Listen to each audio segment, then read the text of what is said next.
Ang title ng ating pong lecture is about the power and purpose of praise and worship.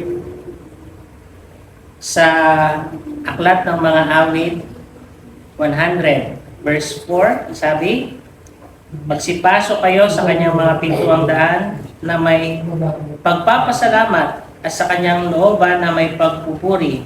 Magpasalamat kayo sa kanya at purihin ninyo ang kaniyang pangalan.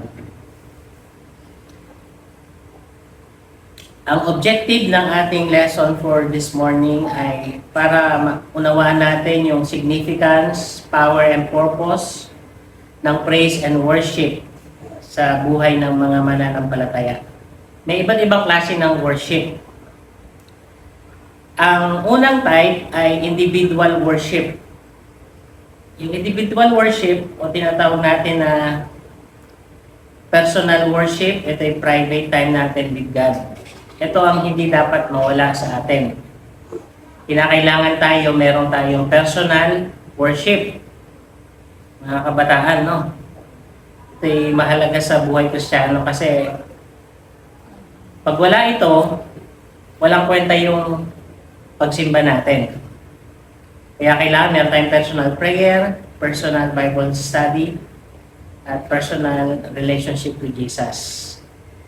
Ito ay nasusulat sa Matthew 6:6. Sabi, pag kayo ay mananalangin, pumunta kayo sa inyong kwarto, manalangin kayo sa Ama na hindi natin nakikita. At ang Ama ay be-bless tayo sa harapan ng mga tao. Ikalawa, yung corporate worship, pangmaramihan. Ito yung ginagawa natin pag midweek, vesper, tsaka Sabat. And then number 3, yung liturgical worship. Ito ay mostly sa Catholicism. Yung liturgy, yung alam niyo yung pare, meron silang binabasa na libro. Pag binasa niyon, binuksan ko yun nakita ko, andyan, Ama namin, tapos peace be with you, tapos ganitong kakantahin, pagbasa sa sulat ni Juan. Buong taon yun, nakakompile na yun. Ang liturgical worship ay walang kahirap-hirap, gagawin mo na lang lahat, babasahin mo na lang. Maliban lang sa sermon, magsasabi ka lang ng experience mo. So, ganun yung kanilang worship.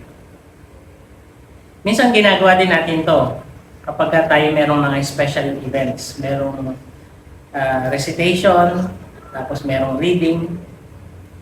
Number 4, yung charismatic worship. Ito ay pag nagsimba tayo sa mga evangelical Christians, sa mga Baptist Church, born again. Yung charismatic worship, expressive sila, di ba? Tumataas pa ang kamay, praise the Lord! Dynamic worship. At meron din sila tinatawag na sometimes yung speaking in tongues. Yung bumubula yung bibig, nagsasalita sila ng hindi maintindihan. Tapos meron daw nag-i-interpret.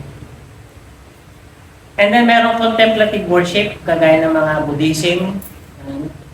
Sila ay very silent, nagme-meditate lang sila, nagre-read, tapos nakikinig ng music. Number 6, merong praise and thanksgiving worship. Sometimes ito ginagawa pagka-anniversary ng isang church sa atin. Pero sa ibang church, halos linggo-linggo ginagawa nila ito. Number 7, yung service-oriented worship. Ito sila yung mga nag-worship, pero sila yung mga hindi mo gaano makita sa stage. Sila yung naglilinis, yung nagtumutulong sa CR, tumutulong sa kitchen, tumutulong sa yung hindi natin nakikita. Sila yung mga pawis na pawis sa gilid ng mga tao na bago pa tayo dumating, naglinis na sila. Ang tawag doon ay worship. Alam niyo ba yun? Kasi madalas sa atin, gusto hawakan mic, pero ayaw humawak ng map. So, kinoconsider to ng Bible na worship, Matthew 25:40. The king will reply, sabi, truly I tell you, whatever you did for one of the least of these brothers and sisters of mine, you did for me. Kaya yung volunteering spirit, yung service, acts of kindness, charity, supporting missions and outreach programs, ito ay worship din. Diba? Supportahan natin ng BOY, worship yan. Suportahan natin si pastor, suportahan natin si elder sa programa niya. Yun ay worship. And then meron din lastly, number 8, yung intercessory worship. Ito ay nakafocus sa intercession. Somehow, pag tayo ay nagpupusay sa BOY, mayroong grupo na magpe-pray dun sa gilid. Intercessory worship yon. Sila yung namamagitan between sa voice of youth at saka kay God during worship time para sa ganun, walang distraction na maganap si Satan para sirain ang ating worship. Kaya minsan pag tayo ay nagpupusay, di ba? Last time, naalala ko, nalaglag yung kortina, di ba? Tapos nagtingin na lahat doon. Ilang minuto yon. Na-distract yung worship. Ganun yung gusto ni Satan. Minsan magpa-brown out. O kaya may iiyak na bata. Na-distract tayo tapos nawawala na tayo sa focus. Yun ang iingatan natin. Lalo na yung palakad-lakad, parang parito. Tapos may nagkakwentuhan sa likod. Si Satan yun, dinidistract yung worship natin. Dahil ang worship dapat walang distractions. Kaya dapat tayo lagi may plan B. Paano kung namatay yung mic? Anong gagawin mo? Ano yung gagawin mo pag nag-brown out? Ano yung dapat marapat gawin? Dahil hindi nawawala na tuwing nagkukusave, lagi talagang merong distractions. Minsan may papasok na lasing. Magsasalita na magsasalita. Minsan nangyari yun dito sa may Baseco Church. May nagtanong, lasing. Ang Bible ay nagtuturo ng worship bilang magamit natin sa personal din nating buhay araw-araw. At yun yung maging activity natin mamaya. Mamaya, nahanap kayo, hatiin ko na lang kayo sa dalawang grupo, ng kwento sa Bible about sa worship, na ginamit nila yung worship para magawa nila yung kanilang tungkulin or magabi nila yung kalaban o yung kaaway, na worship yung gamit. Ano yung nakikita ninyo? Na nag-worship sila and then na-solve yung problem nila. So, pwede kayong gumamit ng cellphone to Google the activity.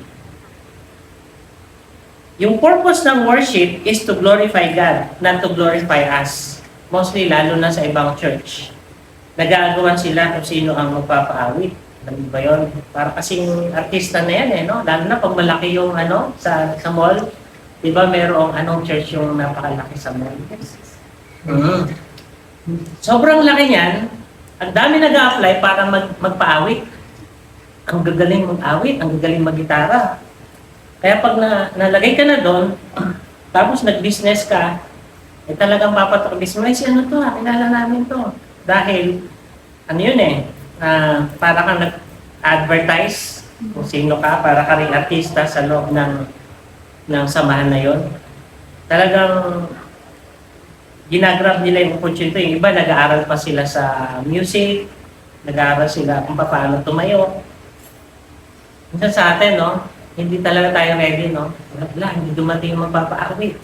Kasi parang, hindi niya makita na ito ay acts of worship at saka service kay God. Nakikita lang yan na parang parusa, ako na naman. Diba? Isang ako na naman. Parang pinaparusahan tayo pag tayo ay may part.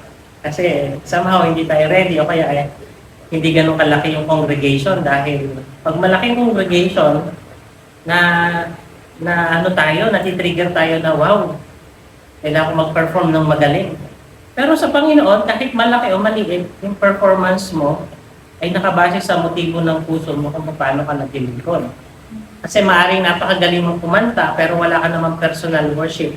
Magaling ka magpaawit pero wala ka namang personal prayer. Wala ka namang personal Bible study.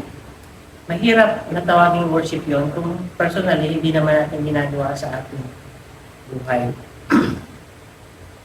The power of praise and worship, it brings the presence of God sa ating buhay, sa ating samahan. Binibigyan tayo ng kalayaan at ng pagtatagumpay. Kagaya ng tema natin ngayon, tagumpay, wala pa tayo tagumpay ng pag-ibig. Tagumpay ng pag-ibig. So sa pagtatapos, bago tayo mag-closing prayer, atin ko kayo sa tatlo. 1, 2, 1, 2, 1, 2. Ha? 1, 2, 1, 2. Hindi, sa dalawa lang. Ilan? Ito, Lovely, and then Ara, and then Jane. Okay. Meron kayong cellphone? Okay, Google nyo lang ha. Ano yung Google nyo? Hahanap kayo ng kwento sa Bible na ginamit ay worship para gapiin ang kaaway. Pangalawa, ano ang practical na tinuturo na to sa atin? Okay, I will give you 5 minutes to get an answer. Pag-usapan nyo.